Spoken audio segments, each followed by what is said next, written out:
ሚስ አንደርስታንድ የተደረገ ነገር በራሱ ኦሮሞነት ነው። ኦሮሞነትን ሰዎች እንደ ስጋት ይመለከቱታል። ይሄም በህሊናና በአስተሳሰብ ቅኝ ከመገዛት የመነጨ እይታ ነው ብዬ ነው ማስበው። ስለዚህ የኦሮሞ የሆነውን ሁሉ መሸፈን ይፈልጋሉ ሰዎች። የኦሮሞ የሆነውን ታሪክ ሁሉ መቀየር ይፈልጋሉ። በተለያዩ ምናባዊ ልቦለዶች እንዲሸፈኑና እንዲጠፉ እንዲረሱ ፕሮፓጋንዳዎችን መንዛት ይፈልጋሉ።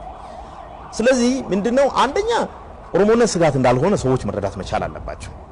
በየትኛውም ጥናት እንደተረጋገጠው አንድ ሁለት በተጨባጭም አብረን እየኖርን እንዳለን ማህበረሰብ በትክክል የተረጋገጠው እውነታ የኦሮሞ ማህበረሰብ አቃፊ ማህበረሰብ መሆኑን፣ የኦሮሞ ማህበረሰብ ከሁሉ ጋር መግባባት የሚችል ማህበረሰብ መሆኑን፣ የገዳ ስርዓቱ እንደ ሞጋፈናና እንደ ጉዲፈቻ አይነት አንጡራ ሀብቶችን በውስጡ የያዘ ማህበረሰብ መሆኑን መረዳት መቻል አለብን።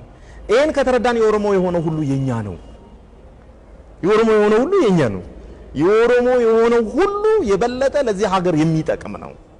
ስለዚህ ይሄ በነገራችን ላይ ምናልባት አንዳንዶች ባለማወቅ ሊያደርጉት ይችላሉ።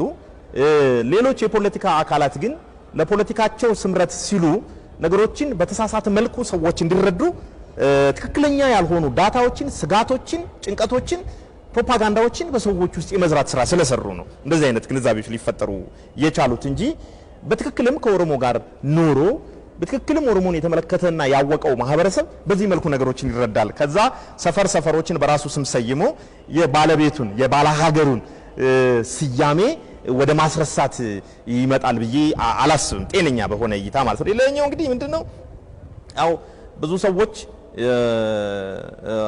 የሚያሰጋቸው አንዱ ማንም ሰው ስለ ዴሞግራፊ ሳያነሳ ስለ ዴሞግራፊ የሚያነሱ ሰዎች አሉ። ማንም ሰው ስለ አሰፋፈር ሳያነሳ ስለ አሰፋፈር የሚያነሱ ሰዎች አሉ። ማንም ሰው ስለ ቁጥርና ስለ ህዝብ ብዛት ሳያነሳ የሚያነሱ ሰዎች አሉ። እነዚህ ሰዎች የአንድን ማህበረሰብ ማንነት፣ ባህል እነዚህን ሁሉ በዋጠ መልኩ ለውጥ እንዲመጣ የሚፈልጉ አካላት ናቸው። ባካችሁ የኦሮሞ መብዛት ስጋት አይደለም። የኦሮሞ መብዛት ስጋት ቢሆን ኖሮ ኢትዮጵያ ዛሬ ላይ አደርስም ነበር፣ ትበታተን ነበር። የኦሮሞ መብዛት ስጋት ቢሆን ኖሮ አድዋ ላይ ያንን አንጸባራቂ ድል ማስመዝገብ አልቻልን ነበር። የኦሮሞ መብዛት ስጋት ቢሆን ኖሮ በኦሮሚያ ሁሉም ከተሞች ብሔር ብሔረሰቦች ባልኖሩና ኢትዮጵያን የብሔር ብሔረሰቦች መናኸሪያ ባላስባሏት ነበር። በነገራችን ላይ ማለት ነው ብሔር ብሔረሰቦች በትክክልም በአንድነት የኖሩት በኦሮሚያ ነው ማለት እንጂ